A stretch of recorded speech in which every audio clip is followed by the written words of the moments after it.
Hi friends, welcome to my channel. இன்றைக்கி பாகற்காய் பொரியல் தான் குக் பண்ண போகிறேன். பாகற்காய் பார்த்துட்டு பசங்க விரண்டடிச்சு ஓடிட்டாங்க. அம்மா இன்றைக்கி எனக்கு பாகற்காய் வேண்டவே வேண்டாம், நான் சாப்பிட மாட்டேன் அப்படின்ட்டு.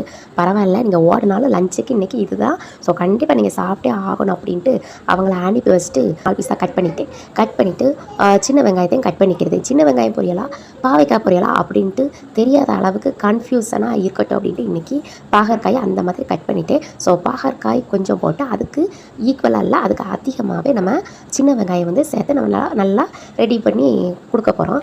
பாகற்காய் ஃபுட்டில் வந்து வீக்லி ஒன்ஸ் வந்து சேர்த்துக்கிட்டால் ரொம்பவே நல்லாயிருக்கும். அதே மாதிரி பசங்களுக்கு வயிற்று வலி அப்படின்னு சொல்லுவாங்க, கிருமி மாத்திரை கொடுக்கணும், வயிற்றில் புழு பூச்சி இருக்கும், அதுக்காக கிருமி மாத்திரை கடையிலேருந்து வாங்கி கொடுப்பாங்க. அந்த மாதிரி கொடுக்காம வீக்லி ஒன்ஸ் இந்த கசப்பு தன்மை உள்ள பொருளை வந்து நம்ம எடுத்துக்கிட்டோம் அப்படின்னா கண்டிப்பாக வயிற்று வலியிலேருந்து விடுபடலாம். அதே மாதிரி பாகற்காயை வந்து எதோடலாம் சேர்த்து சாப்பிடக்கூடாது அப்படின்னா தயிர், மோர், பால், அதே மாதிரி கறி, மீன், முள்ளங்கி இதை வச்சு சேர்த்து வந்து சாப்பிடக்கூடாது. ஏன்னா சேர்த்து அப்படி சாப்பிடும்போது நம்மளுக்கு டைஜஷன் ப்ராப்ளம், அதே மாதிரி ஸ்கின்னு வந்து அலர்ஜியாக இருக்கும். அதே மாதிரி மற்றபடி வேறு ஏதாச்சும் ஒரு ப்ராப்ளம் வரும் அப்படின்ட்டு சொல்கிறாங்க. அதனால் பாகற்காய் வந்து இதோட சேர்த்து சாப்பிடக்கூடாது.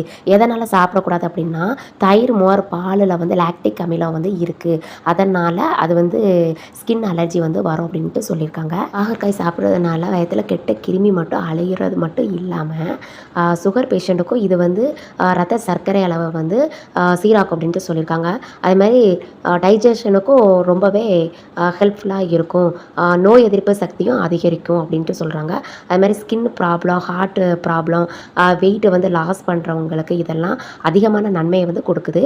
இதில் அதிகமான விட்டமின்ஸ், மினரல்ஸ், ஆன்டி ஆக்சிடென்ட்ஸ் வந்து பாகற்காயில் இருக்கிறதுனால நம்ம வீக்லி ஒன்ஸ் எடுத்துக்கிடும் போது ரொம்பவே உடம்புக்கு வந்து ஹெல்ப்ஃபுல்லாக இருக்கும். ஸோ நம்ம வீக்லி ஒன்ஸ் இந்த மாதிரி கசப்பு தன்மை உள்ள பொருளை வந்து சேர்த்துக்கிட்டோம் அப்படின்னா இதே மாதிரி நிறைய நன்மைகள் வந்து நம்மளுக்கு கிடைக்கும். ஸோ இந்த மாதிரி ஒரு பெனிஃபிட்டை வந்து நம்ம மிஸ் பண்ணிடாமல் பசங்களுக்கும் கொடுத்து நம்மளும் சாப்பிட்டா ரொம்பவே பயனுள்ளதாக இருக்கும்.